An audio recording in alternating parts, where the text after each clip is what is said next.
Swasthya Sathi card তৈরিতে দালাল চক্রের দৌরাত্ম্য রুখতে কড়া ব্যবস্থা নিল প্রশাসন। ইতিমধ্যে দালাল বলে চিহ্নিত 3 জনের বিরুদ্ধে মানিকচক থানায় এফআইআর দায়ের করেছে প্রশাসন।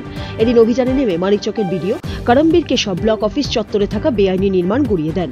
অভিযোগ, এই ঘরগুলি থেকেই কাজ করত দালাল চক্র।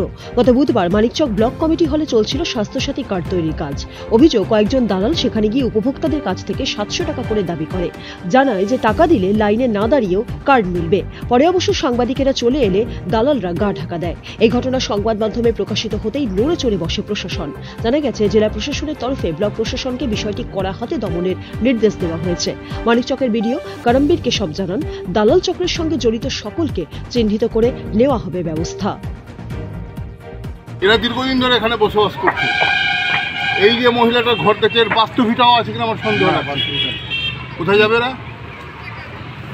প্রশাসন দায়ী নিবে না? সেগুলো আমাদের দেখা উচিত। নিমাই মণ্ডল রাজনীতি করে, ওর কাছে ভয় আছে বলা। কি ধরনের ভয় নাই? এখানে তো স্যার অনেকগুলো যারা দোকান করতো, তাদের অন্য সাইডে দোকান ছিল, তবুও দোকান করতো। অন্য সাইডে কোথায় দোকান আছে আমি জানি না। ওপারে যাদের আমার জানা নাই স্যার। আসলে এটা মূলত অবৈধভাবে বলছে। অবৈধভাবে তো আছে, গোটা বাঁধের জমিটা অবৈধভাবে তখন করে বসে আছে। বৈধভাবে কি হচ্ছে? তবে স্যার প্রশাসনের ভূমিকাটা কোথাও। প্রশাসনের ভূমিকা নিয়ে আমি অসন্তুষ্ট নই। আমি অসন্তুষ্ট এদের বিকল্প ব্যবস্থা আমি বলে তার জন্য। মানিকচক থেকে আবু কালাম আজাদের রিপোর্ট, উত্তরবঙ্গ সংবাদ।